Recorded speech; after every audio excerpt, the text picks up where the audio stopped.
Hello and welcome to our online patient meeting. It's 6 p.m. UK time, therefore this time to start our live event.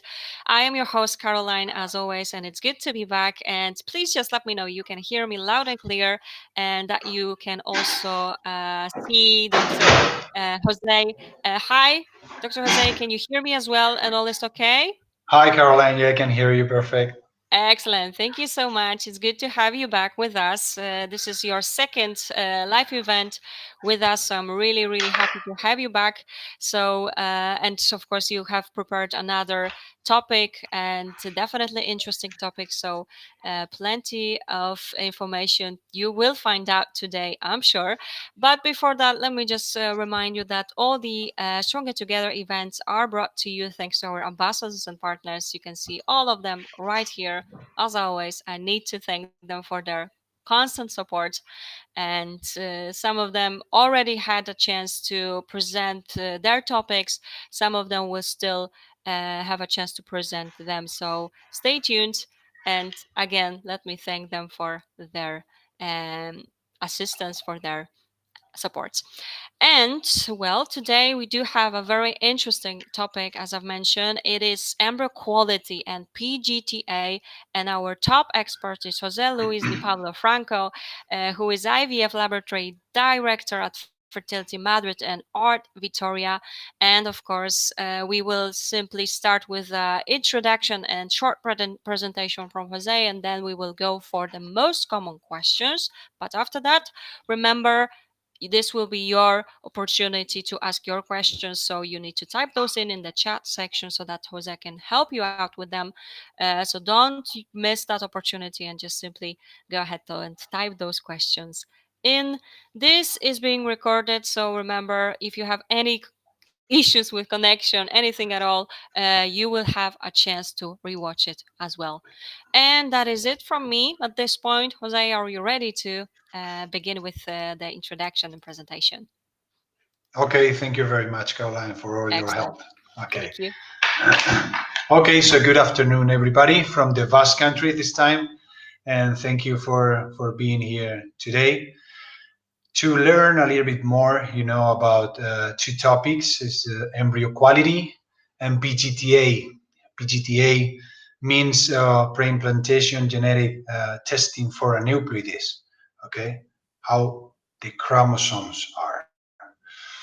So, like the last time, I like to start with an introduction with a few slides, so this way you can see it more clearly, or you can learn more about these two topics. Okay, and then we'll start with the questions. So let's start with embryo quality. As you can see here, this is a beautiful embryo. Almost, I took almost all the pictures that you're gonna see in the slides, and this is one from one beautiful embryo, like I said, a grade A embryo, a good quality embryo, and this is from day 1 to day 5. In the first day 0 is when we put the gametes together, the sperm and the oocytes, with conventional IVF or with the microinjection, the ICSI. And then day 1 we check the fertility day. Okay, we check the fertilization of that oocyte. We want to see which ones are well fertilized. So with those ones is the ones that we're going to check their development, like this one over here. And okay, you see that they divided into cells. What we want to see on day 2 of embryo development is a 4-cell stage embryo. What we want to see on day 3 is 8 to 10 cells. The day 4 is the day that we call morula. That is this that you can see here. I don't know if you can. Do you see the? Well, there's the 5th picture. Is the morula stage. This is it doesn't give us too much information, so we don't really take this one too much into account. And then the last one is the stage called the blastocyst stage. And what it does here is the blastocyst, and you can see it in this picture over here. The blastocyst collapses and then expands, collapses, expands, and these together with some enzymes, what it does is it wants to get rid of the zona pellucida. The zona pellucida is the layer that protects the embryo during these days. But at the end, he needs to get rid of it, you know, and it makes a hole. And you can see in the last picture that the blastocyst tries to, you know, to come out from that zona pellucida. Okay, I want to see this one first. Okay, what we see in I want to differentiate between day 3 or day 5 embryo quality. And if we talk about day 3, we see different features. We see the number of cells. We see the symmetry of those cells, either even or uneven. We see if they have one nucleus or more per cell. We like to have just one nucleus per cell. And then another feature could be the fragmentation. Okay, the fragmentation occurs when a cell divides on 2 cells. The cell leaves part of that cytoplasm outside, and if you have a lot of this cytoplasm outside, these harm the embryo. You know, it's like it doesn't let the embryo develop properly. Okay. And so these are the features that we take into account on day 3. If we talking about day 5, the blastocyst stage, we have 2 parts to differentiate, okay, to grade the embryo. The first one is the inner cell mass. The inner cell mass is the one that you see here is rounded. Okay, we need to have it has to be about this size. It's a cumulus of compacted cells. And the inner cell mass is going to be the embryo in the future. Okay, it's going to be the future embryo. And then we have to talk about the rest of the cells that you see there. You have to imagine the blastocyst as a balloon. Okay, so the inner cell layer, it has to be, or it has to have a lot of cells, even cells, you know, and so it has to be like a B panel, you know. So if depending on these 2 parts, you're going to be able to grade the embryos or in A, B, C, or D. Okay, and this one over here is a girl running in Bilbao already. Okay, this is a beautiful picture of a blastocyst. I wish all of them were like this. Okay. Next slide, I wanted to show you the different grades that we can have. Grade A and B are the best embryos for transfer, and grade A is the one that I showed you in the first slide. Grade B, you can see that it has a little bit more fragmentation, and if you take a look at the blastocyst, you see that the inner cell mass is not that big, and the trophectoderm maybe doesn't have as many cells as grade A. Then if you take a look at grade C, you still see more fragmentation, and the blastocyst here in this picture, you can see degenerate cells in the inner cell mass, which is not a good thing for the blastocyst for the next development. And grade D, these embryos, we don't really use them for anything, and if you're talking about day 3 embryo, you cannot really differentiate between cells and fragmentation. And if you see the blastocyst, you cannot differentiate the inner cell mass and the trophectoderm. It doesn't exist, the B panel that we talked about. Okay, and what we do in our case is we use a technology called the time lapse. Maybe you have heard about. And what this incubator does is that it takes a picture every 5 minutes of every embryo. So that means that we don't need to take the embryos out of the incubator to check them under microscope.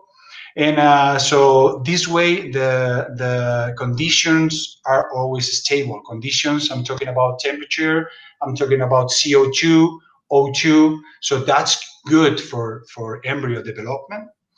And we also have a lot of information to use to try to select the best embryo for transfer, the embryo with the best chance to implant with that information. But still, we're talking about morphology, okay? Just morphology. How is the embryo from the outside? This is the last slide about embryo quality, and I wanted to show you this graph where you can see the fertility rates and the miscarriage rates. You see, when you're on your 40s, the possibility for pregnancy is going down so fast, and the possibility for miscarriage is going up really quick. So if we're talking about morphology, from the morphology point of view, if we have a grade A blastocyst when you're 30 and you have a grade A blastocyst when you are 42, the pregnancy rates are not the same. Why? Because the morphology is the same, but we don't know about the inside of that blastocyst. We don't know what's going on inside. And this is how I introduce the next topic, which is the pre-implantation genetic testing for aneuploidies. We're gonna see if the machinery of that embryos are in good condition, how the chromosomes are. Because like I said, if you take into account the morphology, can be grade A, but we don't know the inside of those embryos, okay? So this is the technique that we use to see how the embryos are. I wish this technique could transform the abnormal embryos in normal embryos. I wish it could do that, but it couldn't do it right now. Maybe in the future for sure, but right now the only thing we can do is to check the embryos that we have from that cycle, to check them to see their chromosomes.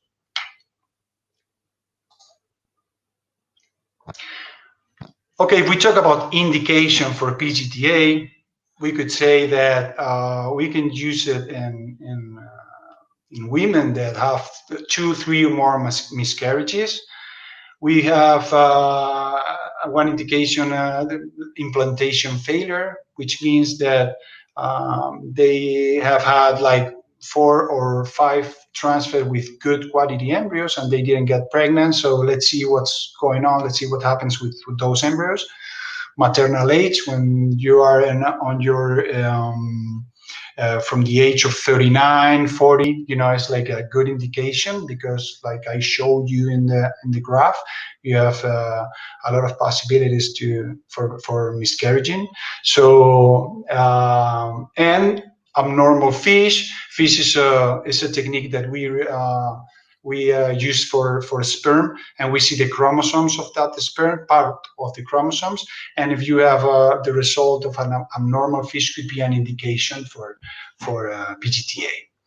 And then other way that we use the PGT is for monogenic diseases.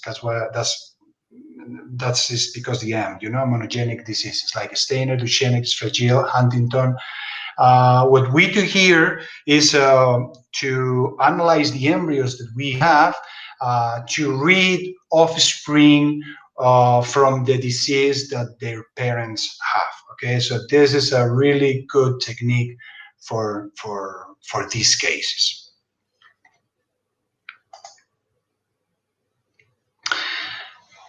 This is me performing day 3 biopsy. This is what we do, or what we used to do to biopsy our embryos on day 3. What we had to do is to choose the cell that we wanted to take out. We really like to see that they have one nucleus in that cell. So when we choose that cell, what we do is we make a hole with laser and we take that cell out. You can see in one of the pictures, you can see the nucleus inside the cell. In this case, I took 2 cells because in this case, what we did is one cell was for PGT-A and one cell was for PGT-M, okay, the last slide that we saw, because sometimes we can do both. Okay, sometimes maybe if the patient is on their 40s and he has that monogenic disease, we can analyze the embryos for that disease, and after that we're going to see the chromosomes also. Okay, so we can do both at the same time. And this is the biopsy on day 5. This is not the entire blastocyst, okay? This is just part of it, but I couldn't put it in one picture. So what we do here is to make another hole with the laser, so we can wait until the trophectoderm comes out a little bit. And what we do is aspirate one cell, then we continue aspirating. And what we do is to make like 2 pulses of laser to make the blastocyst shrink.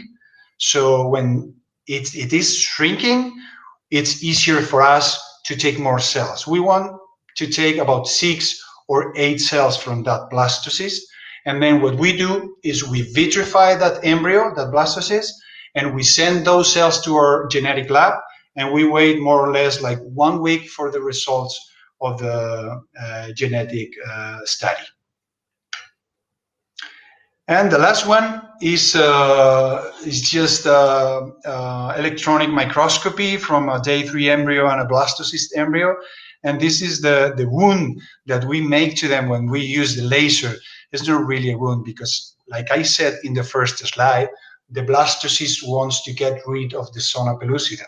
So with this hole, we can help them to come out. So, but this is I love these pictures, and I wanted just to show you about them. Okay, so this is the end of my introduction, and Caroline, we can start with the questions you want. Thank you so much for that very interesting introduction with your presentation, and of course all the details you have already provided, and definitely interesting to see the photos as well. Thank you for that. And well, it is time for our first we will go with the most common questions, and after that, of course, there will be time for your questions. So the first question is, so do you prefer day 3 or a day 5 embryo for transfer? Okay, we used to transfer embryos on day 2, on day 3, but we're not doing it anymore. You know, we have been doing transfer on day 5 for, I don't know, 8 years maybe already. And why? Because on day 3, you're going to have more embryos, more good quality embryos, but not all of them are going to reach the blastocyst stage, the day 5. So what you have to think right now, because we have better laboratories, we have to have better laboratories.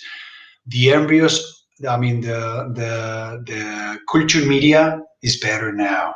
The conditions of our labs are better. The incubators are better. So we really trust in our labs right now. So we're not scared about letting them grow to the blastocyst stage, you know, but it could happen in the past. So if one embryo from day 3, one good quality embryo on day 3 cannot reach or doesn't reach the blastocyst stage, if we had transferred that embryo, it would have not implanted, or 90% it would have not implanted. Okay, so definitely I prefer day 5 because, you know, they have to reach that day. So if this is not a good embryo, it's not going to reach that day. And the embryos that reach the blastocyst stage have better pregnancy rates. All right, excellent. Thank you so much for answering with details to this first question. Let's have a look at the next one. So, what results do you obtain after PGT-A?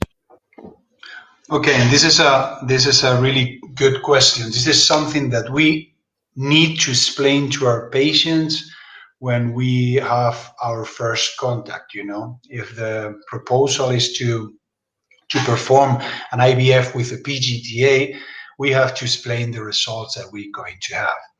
We're going to have three kind of results. We have a white one, black one, or gray one. White one is that we're going to have euploid or normal embryos. The black one is the abnormal or aneuploid embryos. And the gray one is something called mosaicism. Okay, what does it mean? This means that, like I said, when we biopsy a day 5 embryo, a day 5 blastocyst, what we do is we like to take like 6 to 8 cells. So when we analyze those cells, some of them are going to be euploid and some of them are going to be aneuploid. Okay, so these embryos are not the first choice for transfer, of course. We have to transfer first our euploid embryos. But in the case that if you don't have anything else and the only embryo that you have is a mosaic embryo, we need genetic counseling. Okay, we have to see how many chromosomes are involved, which chromosomes are involved, and what's the percentage of normal or an abnormal cells. So we have to take a lot of possibilities into account and see what's the best option. Maybe our recommendation is not for transfer because it has too many things. But of course, the last decision is on the patients. But thank goodness that this occurs very rarely. But it's something that we need to explain to our patients. Because we are saying, okay, we're going to perform a PGT-A, so this way we are going to transfer only the euploid embryo, so your pregnancy rates are going to be really high. But what happens if you biopsy 3 embryos, 2 are abnormal, and 1 is a mosaic embryo? Okay, they need to know this, because we don't like to have mosaic embryos, of course, because it's something difficult to explain. It's something difficult to make a decision of what to do with that. Okay, excellent. Again, thank you so much for this question and your answer to that. So, how many PGT-A cycles do you recommend? Well, this is a kind of difficult question to answer, but it's every patient is different, so you have to see so many things. You have to see if he have done more cycles, the quality of the embryos that they had in those cycles. If you perform PGT-A, what's the results of that PGT-A? The maternal age. You have to take into account too many things. And but it comes to my mind one good example for that, and is a good friend of mine. She got pregnant when she was 38, and she had the baby when she was 38. And then she tried. They tried themselves, and she had a miscarriage, 2 miscarriages after that. And so she came to see me when she was 40 and a half. And okay, we talked about a lot of things, and so we decided to do an IVF with PGT-A because of the miscarriages and because she was 40, 40 and a half. So we decided that, and what we do is we did 4 cycles, 15 embryos, all of them abnormal. It was like 2 years ago I had a baby, but now 2 years later, 15 embryos were aneuploid. So we sat down and we talked for a long time, and I say, okay, maybe it's time to stop. Maybe it's time to think about other things. Forget about fertility and enjoy with your baby. Because she was losing time with these 2 years of cycles. You're always thinking about having a new baby, and it was like, okay, stop and think about another thing. And okay, and she stopped, and then she had another miscarriage, natural miscarriage. So she came a year after, so when she was 42, almost and a half, and she said, "Hey, Jose, I want to try it again." And I say, "Are you sure? You've been through so many cycles." Okay, and she wanted to do it again. So we had like, I don't know, 14, 16 more embryos to analyze. All of them were abnormal. So this is a rare case. We don't really see this because at the end it's too much money and too much, like psychologically it's too hard. And but she wanted to do it and she needed to do it. So at the end of that, I say, okay, now we stop for sure. We're not going to make any more cycles. Okay, so now she stopped like 4 or 5 months, and he thought about other possibilities that we talked about, oocyte donation, and now she's waiting for embryo transfer with oocytes from a donor, and let's see what happens. No, but it was a good example about the topics that we're talking today, because I would say that 20 out of the 30 embryos that we analyzed were grade A. So their embryos were beautiful, but the problem was the machinery that we talked about, that it wasn't in a good condition, and that's why she didn't get pregnant, or she had the miscarriages. All right. Thank you so much, Jose, for answering this question. Of course, well, for that, sharing this story, yes, because definitely it's something to remember, yeah, and look out for. Of course. Thank you so much. All right, let's have a look. Next question is: so, what are the differences between day 3 and the day 5 biopsy? Well, the difference is I show you on the slides, and you could see more or less the differences. But the thing is, the most important difference is between day 3 or day 5 is day 3 we take out one cell from an embryo, from an 8-cell embryo, more or less. And in the blastocyst, we take like 6 to 8 cells from 200 to 50 cells blastocyst. So the first thing is that the volume that you are removing from those embryos is much higher on day 3. So that could harm the embryo and could harm their development, or their development to reach the blastocyst stage. Then, of course, you have more cells, so you have more DNA to analyze, so the results are more reliable, And the last one, I would say that on day 3 you're gonna have more embryos for biopsy, because, like I say, some of them are not going to reach the blastocyst stage. So if the patient pay per embryo biopsy, you're gonna pay less when you perform the biopsy on day 5, because you're gonna have less embryo, and those embryos are better embryos than those on day 3. All right, excellent again. Thank you so much for answering. Next question and last one from our most common questions is this: is PGT-A done on fresh or frozen cycle? How long we need to wait for results? Okay, I'm going to start with the second one, and how long we need to wait for results. Normally, it takes like 1 week. Like I say, we biopsy the blastocyst, we vitrify, we freeze the blastocyst, and then we have to wait around 1 week, sometimes less than that, but more or less we tell our patients that we're going to have to wait for we're going to have to wait 1 week for the result.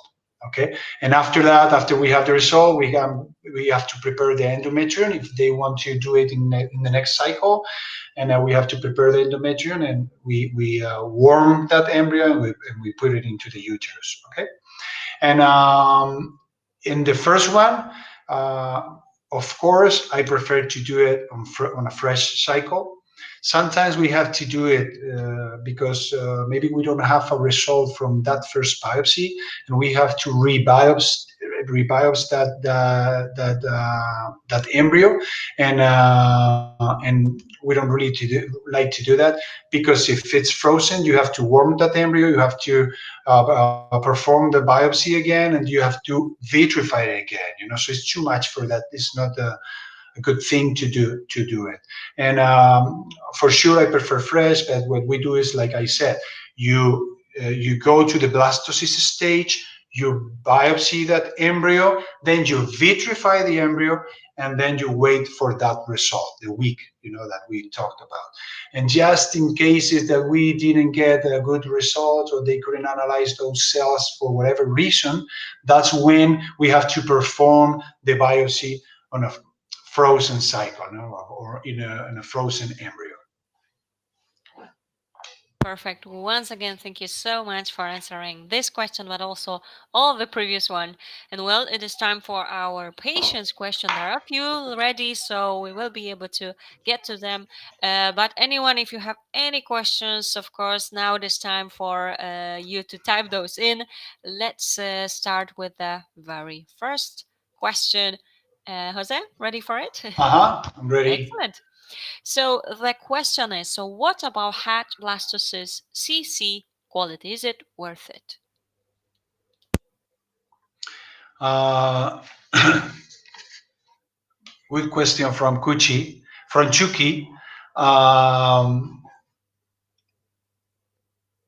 Well, I mean, the good thing to do here is to have, of course, grade A or grade C. I mean, grade A or grade B blastocysts for to biopsy. But in case you have a hatched blastocyst, I think you mean that it got rid of the zona pellucida totally. It's not easy to biopsy these ones, because the zona pellucida always helps you to perform the biopsy.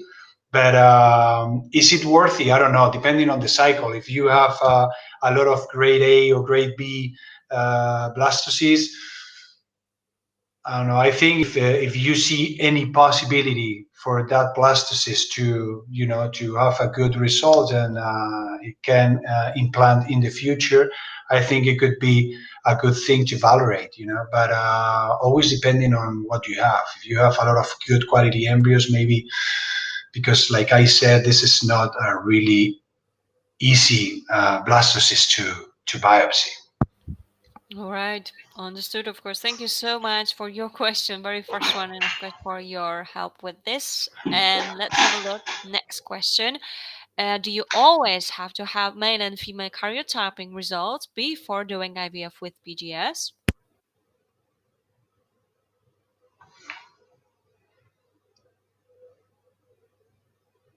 Yeah, that's the best thing to do it. The karyotype is good to have it first, because I mean you do this.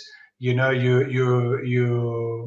need the karyotyping before the PGS, because you can find something that you need to study, or maybe if you are young and your karyotype is normal, you don't need to perform. We don't need to perform a PGT-A, but yeah, it's always needed before the PGS. I mean, is the right way to do it.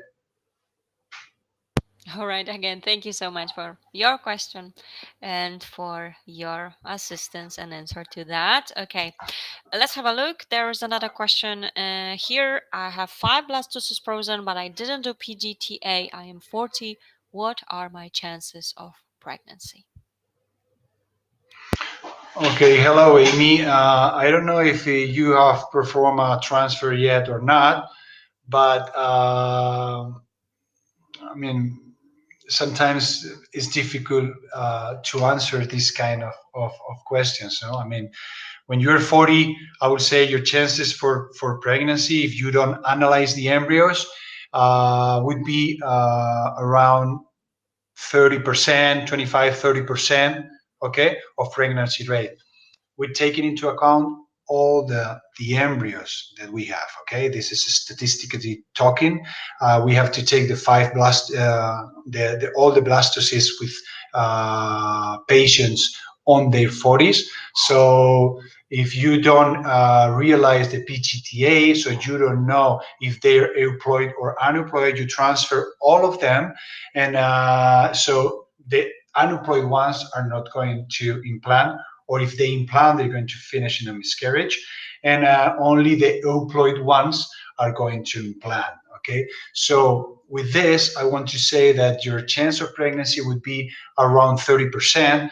If you analyze those embryos, if you transfer one euploid embryo, the pregnancy rate, we're talking about 60 or 70% of pregnancy rate. But you have to have that embryo, okay? Because we can analyze those 5 embryos, and I'm telling you about 60% of pregnancy rate. But if those 5 embryos are not euploid, we're not going to transfer anything, so your possibilities are zero, okay?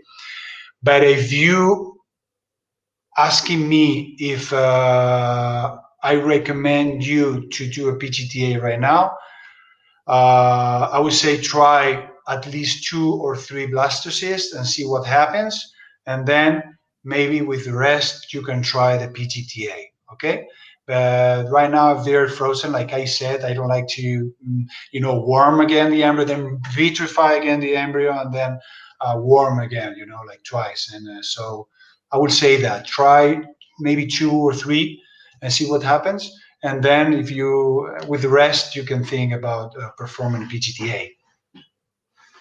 All right, excellent. Thank you once more for that. And there is a follow-up from Amy, okay? So does PGT-A guarantees pregnancy? Is it worth it?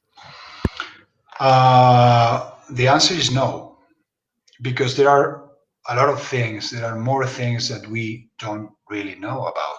It's not. I mean, the chromosomes of the embryo is a really big part of the chance to get a pregnancy, but there are more things that we don't know about. Is it worth it? Like I said, I like to use this technique when you have an indication for that. So if you're 32, if you're 35, I won't propose you a PGT-A, because the percentage of euploid embryos is high, you know, or is higher than the aneuploid embryos. And so the thing is, like I said, if you analyze the embryos and you have euploid embryos, the chance to get pregnant is about 60-70%. So it's a really good chance to get pregnant. But is it worth it? Like I say, depending on your case, okay? Depending on your age, depending on, you're Amy. Okay, I see it now. So you're 40. And like I say, it doesn't guarantee you a pregnancy, and it could be worth it in the future, okay? Try, like I said, first with 2 or 3 of those embryos, and then we'll see in the future, or you'll see in the future, or you talk to your clinician in the future about what to do with the rest of it. All right, excellent. Thank you once more for that. And of course, there is a thank you from Amy as well. Excellent. Okay, let's have a look. Next question is also ready. Are there any risks involved in PGT-A, such as harming the embryo or embryo development? Mirangela, I don't know if I'm saying right your name, but it's a really good question, because, of course, it's an invasive technique. So I'm not worried at all about the technique, about doing the PGT, about doing the biopsy. I'm not really worried about that. But still is a invasive technique. Okay, so the risk for that is that the that blastocyst can be so sensitive that cannot, resist that biopsy that I show you, and because after that you have to vitrify the embryos, they have to warm, so they have to survive after that. The thing is that the blastocysts are really, like, strong, and they resist a lot. That's right. But of course, it's still the chance of harming that embryo because it's an invasive technique. But like I said, if you have done a lot of biopsies, this is nothing that I really worry about. Okay, but it's a good question because it's an invasive technique. So, in sometimes, depending on the maternal age, but if you are on your 39s, your 40s, and you only have one embryo, sometimes we can talk about it. And we thought that we were going to perform a PGT-A, but at the end we only have one blastocyst, or one embryo that reached the blastocyst stage. Maybe we can think about just transferring and see what happens. I'm not saying this if you're 43, 44, because the risk for a euploid is too high. But if you're 39, 40, and you only have one, because of this risk, or because this embryo is too sensitive for this biopsy, maybe you can think about just transferring and see what happens. Okay, again, thank you for that question and your answer to this as well. All right, so next question is, so are the chances of pregnancy increased with really good morphology and a PGT-A normal embryo?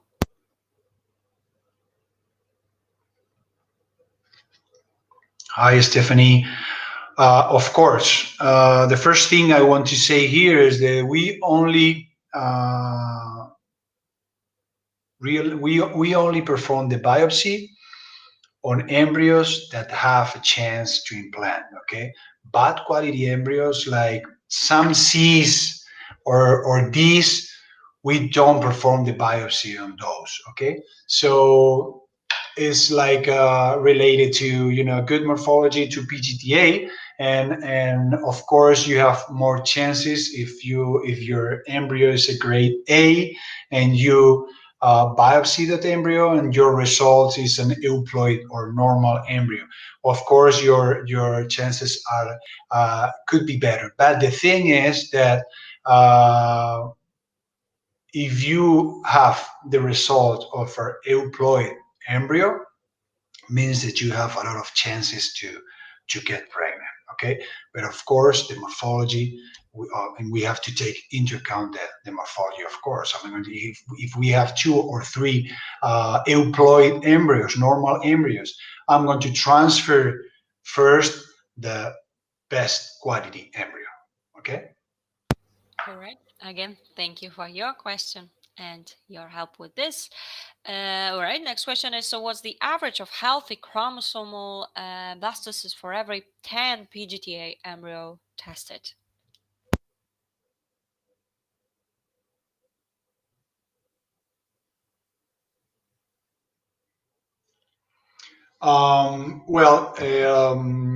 This is, Amy, related to maternal age. Okay, it's not the same to analyze 10 embryos from 35 women than 10 embryos from a woman on their 40s. Okay, so I would say, like in your case, that you are 40, I would say that more or less 3, 4 of your embryos are going to be euploid, are going to be normal. The rest are going to be uh, euploid, aneuploid. Okay, if you are in your 35, I would say it's about 5, 6 are going to be euploid, and the rest are going to be aneuploid. So this always depends on the maternal age, or maybe something else like abnormal fish, the technique that we perform on the sperm that I told you about,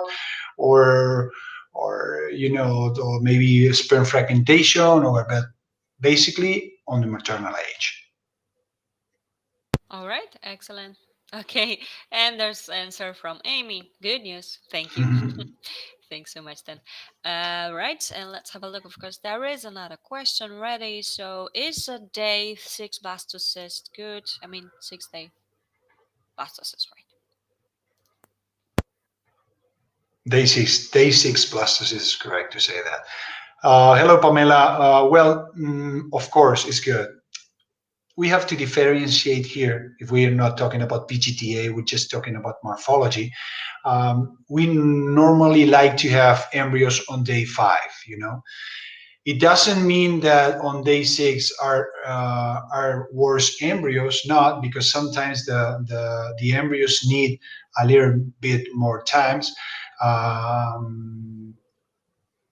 This depending also on the time of we perform the IVF, the conventional IVF, or the microinjection, the ICSI, okay? But it doesn't really mean that if you have a blastocyst on day 6 is worse than the one that you have on day 5, okay? But sometimes we're not sure about the quality of that embryo, of that blastocyst on day 5, so we leave them to day 6, and even sometimes we leave them until day 7. Okay, in a few cases, but sometimes we do that in cases that we don't have anything else.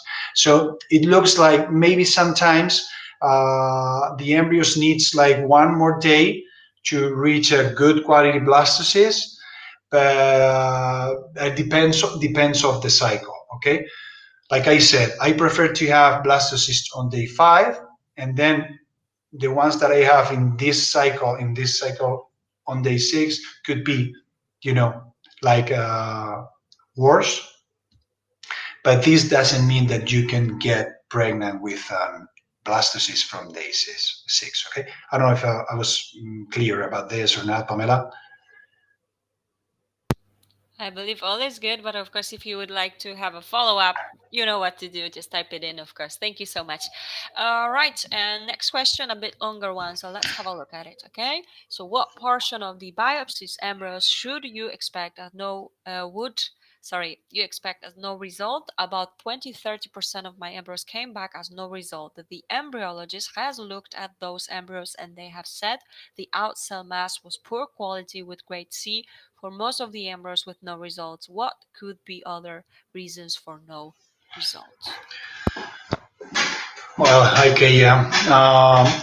And the thing is that, like I said, we prefer to have good quality embryos to biopsy, but it's really the reason that not having a result. The reason is to have a grade C embryos.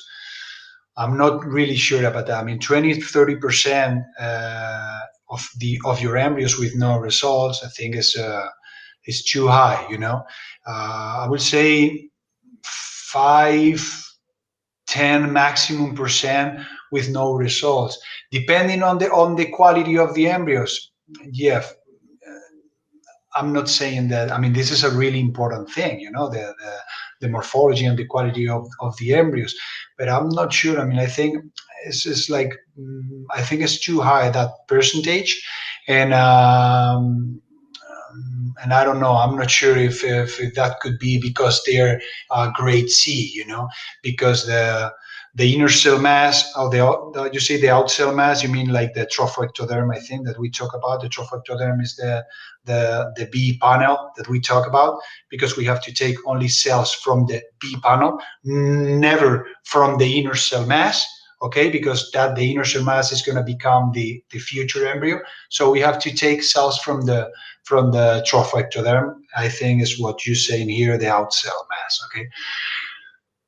Okay, I mean, I'm not saying this is not possible, of course, because the morphology is so important. But I think but I think the percentage could be a little bit higher. Maybe if it's that bad quality trophectoderm, maybe you should not biopsy those embryos. Okay, maybe you have to think and say, okay, maybe the quality is not that good, to take 6 or 8 cells to analyze, and I don't want to biopsy these ones.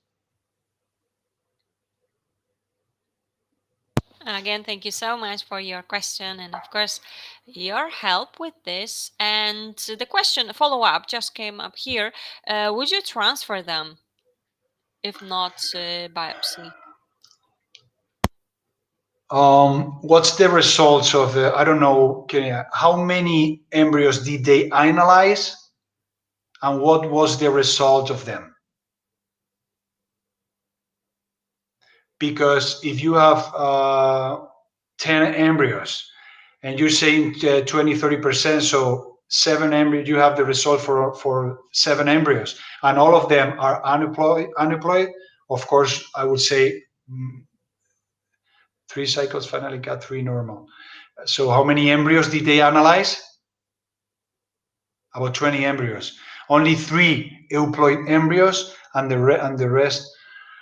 I would say not to transfer for those, because you have too many aneuploid embryos, and if they are not good quality, like the embryologist said, and you're like C, trophectoderm is a grade C, and they biopsy that trophectoderm and they didn't get the result, maybe it's something wrong with those cells. So my recommendation would be not to transfer those embryos without the analysis. And I wouldn't do the biopsy again in those blastocysts because of their morphology. Okay, because you're gonna harm them a lot, and you are not gonna be able to transfer them for sure. Okay. Thank you for that advice, of course. And of course, there's a thank you from Kaya as well. Okay, and let's have a look. There's another question ready for you. So just let me go back. All right. So another question: is there any evidence that you embryos may correct themselves once transferred? I understand there is some evidence from the USA. Um, I mean, the thing is that when we perform a PGT-A is not to transfer the aneuploid embryos, because, I mean, why are we doing the PGT-A? We're performing it just to know about our embryos. So we discard the aneuploid ones and we only transfer the euploid ones. So there is some evidence from the US. I would say there's some evidence when we talk about mosaic embryos, okay? Remember the gray result that we can have, and you have aneuploid cells and euploid cells, and of course there is evidence that when you transfer those embryos, maybe. I mean, the thing here is that the most of the rest of the cells of that blastocyst need to be euploid. So that way, when you transfer that embryo, you're gonna get. I mean, you can get pregnant for sure.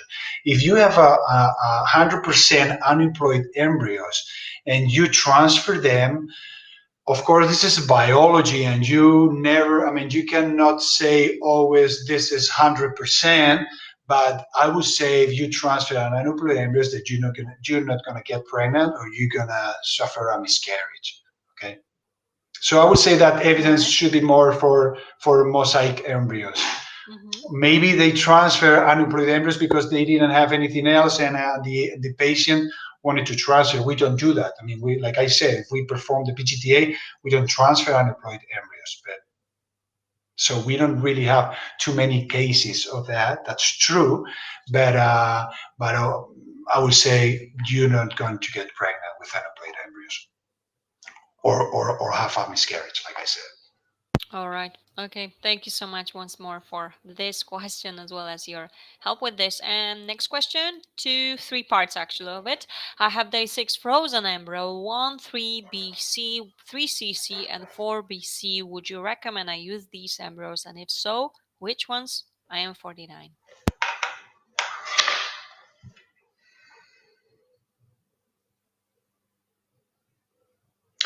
Um, my question is, did you transfer some embryo before?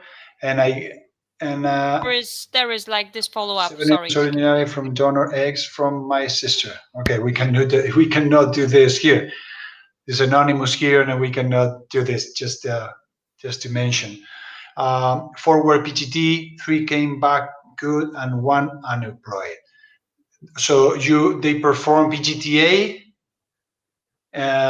with embryos from your sister. I mean, from eggs from your sister. 3 came back good, and 1 unemployed. The 3 remaining ones, they say they can't. They can. I'm sorry. I have it. The 3 Sorry, remaining they ones, can. they say they can't PGT-A. And The last there's part, one more. I Yes, I transfer transfer. yes, did not attach. Okay, just one. The one out of these 3 employed that you have, right? And the 3 remaining ones, they say they can't perform the PGT-A. I guess because of the morphology, of the quality of those embryos. So, and your question was, Yes, of course. Let me go back to the first one. Sorry, just give me a minute as well. Okay, here's so which ones? Yeah, so okay, this is good. which ones to transfer? 3 BB, 3 CC, and 4 BC. Um,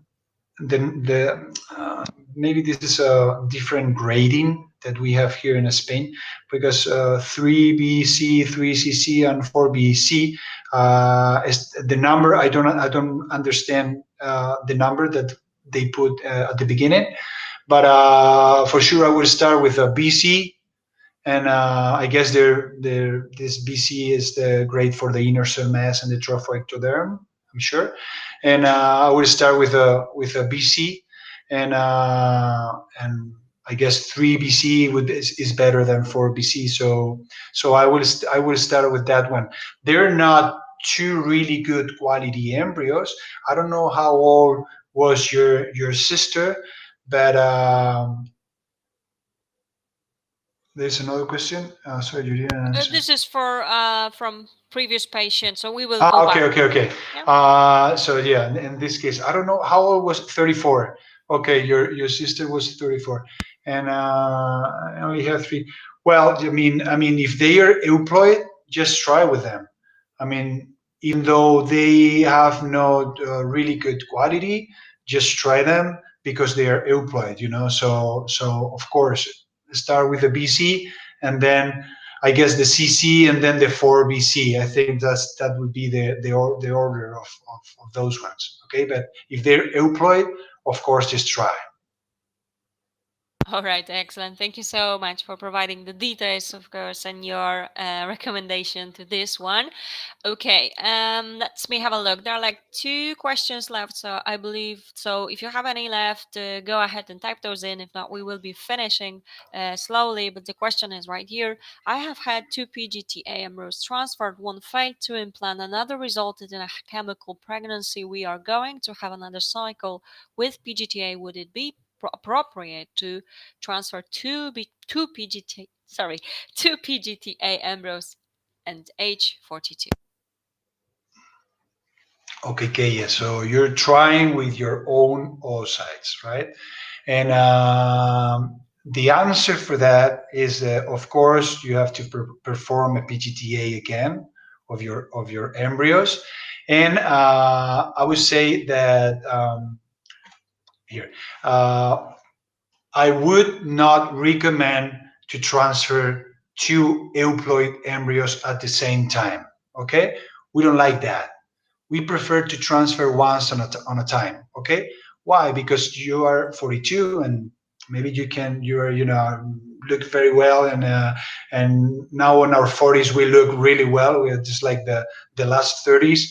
But the thing is, the biology, your body is always better to have only a pregnancy, with just one embryo than a pregnancy with 2 embryos. It's much better for. Okay, so that's even worse. So it's. I mean, you're not going to. I mean, the thing is, you're going to.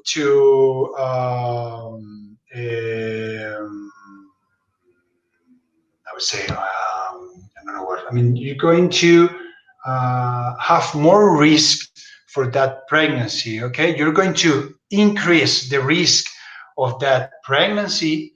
Transferring two, and if you have two PGT, two euploid embryos, just transfer one and then keep the other one, like you did in the last cycle. Okay, because it's always better to have a pregnancy with just one embryo.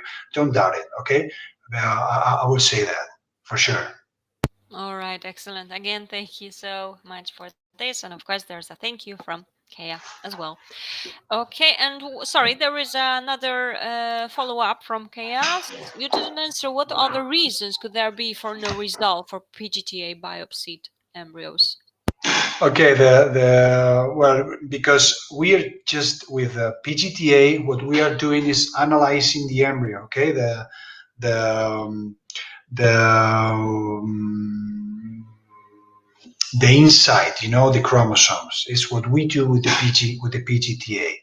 What are the other reasons? Which, I mean, there is the endometrium. We have to have a receptive endometrium.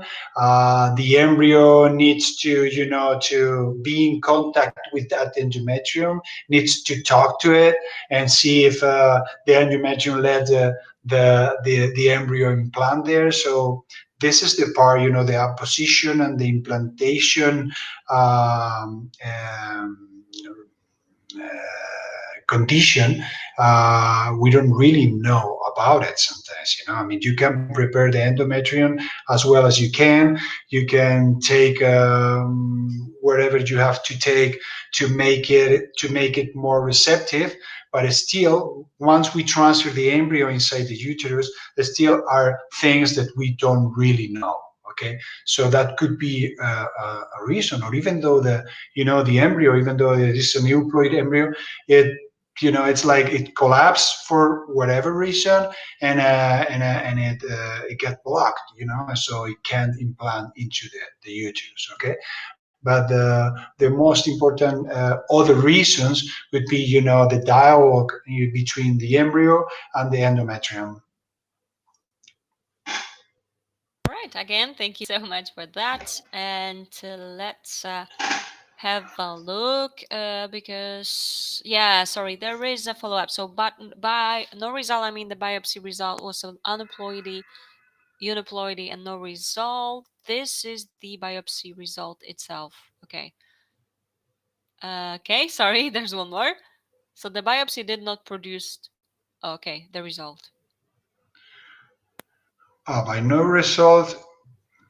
Show me the first one, please, Colin. Sure, Okay. right By here. no result, I mean the biopsy result was aneuploidy, euploidy, and okay. So what is the reason?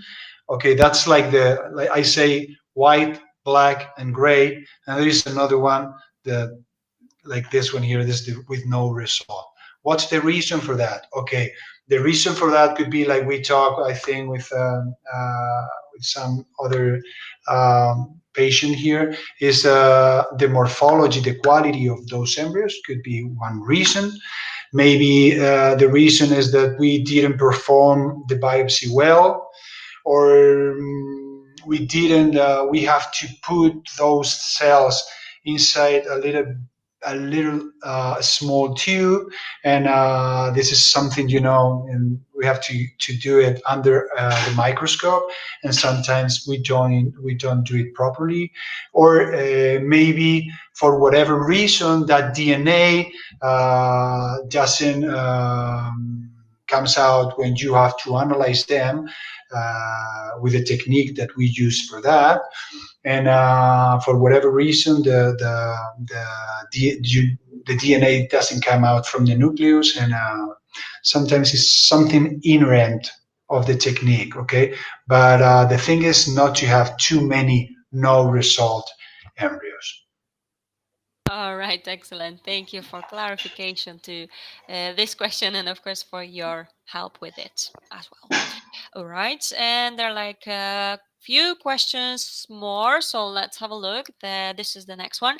Hello again, I'm 38 and using donor eggs. My husband had a fragmentation test and had sperm sorting as he was 29% damaged. We had two embryos transferred 2nd March, BL323 and BL422. I got pregnant with one but then miscarried at 9 weeks pregnant. Is the damaged sperm percentage bad and was the grading of the embryos good? Thank you. Is the damage sperm percentage bad? I don't know what's the grading of the I would say that, of course, the fragmentation test is important here if it's wrong, of course. And so the thing is, the problem here is that we use different percentages when we talk about fragmentation, depending on the technique that we are using and depending on sometimes on the country.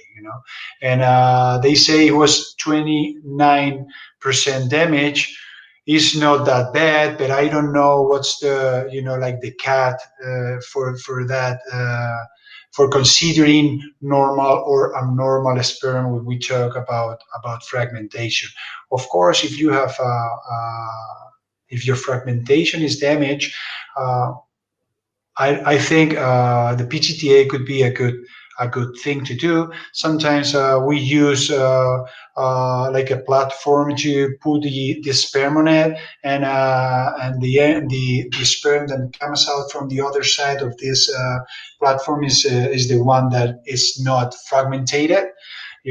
So there are like different ways to treat this fragmentation, but the thing is, I don't know if the 29% here is considered bad or not.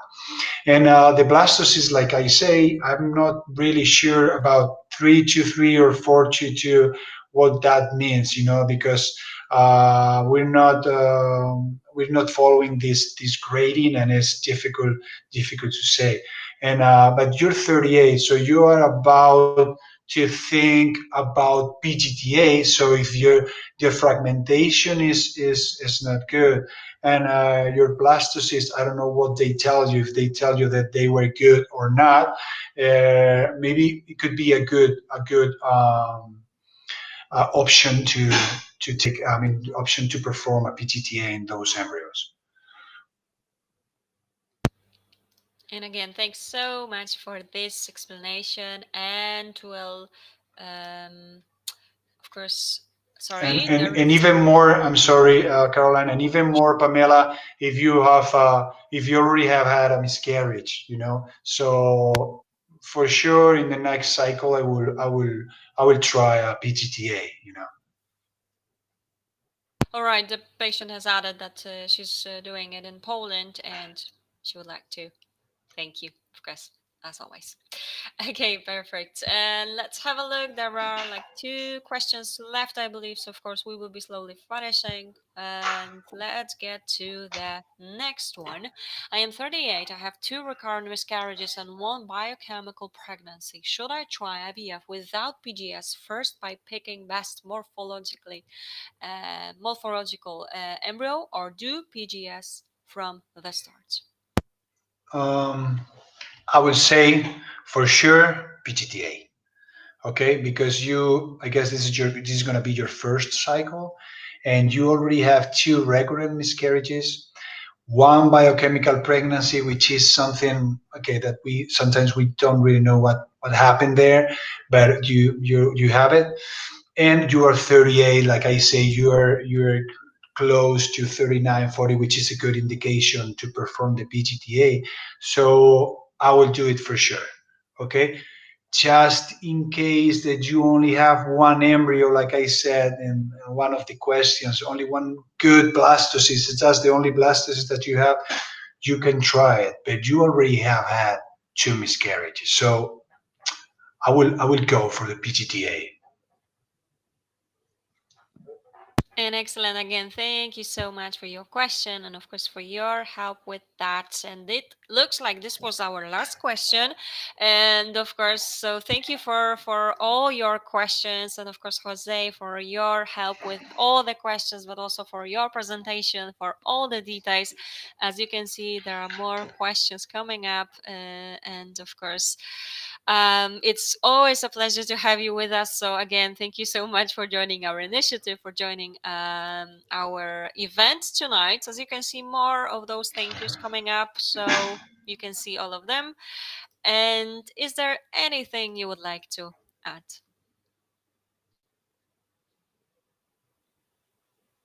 Jose, is there anything you would like to add? Oh no, just I mean to finish, I want to thank everybody. I want to thank for all your question. I hope I was helpful with all of you and with my presentation. I was just as a resume. I just wanted to say that good morphology embryo is a good thing to have for sure. But depending on the indications that I talked about, sometimes it's not enough with the morphology that we have, and we need to add another technique called PGT-A to see the machinery of those embryos and to see if they are working well or not. So the complement of these two are very good, but like I said, if you're 35, I'm not going to propose you a PGT-A. Okay, so let's follow the indication for the PGT-A, and of course we have to base our transfer or our grading on the morphology of our embryos. All right, excellent. Thank you so much. And actually, there was one more question. Okay. Can we have your email address? So Yeah, maybe, of course. yeah, if you Uh, could just type it in, of course, in the chat section, perhaps. So Here anyone, it if is. you would like to get in Okay. touch with Jose, you can. We will be able to do that. But of course, let me just remind you that also you can use this link. There is an option to ask your questions, so Jose will get this message as well. But of course, you can type it in. So that anyone, if you would like to get in touch with Jose and of course receive some more details, I'm sure he will be happy to Here it help you. is. Thank you so much, Jose, for that. So anyone, you can see the email. You can go ahead and use it if you wish as well.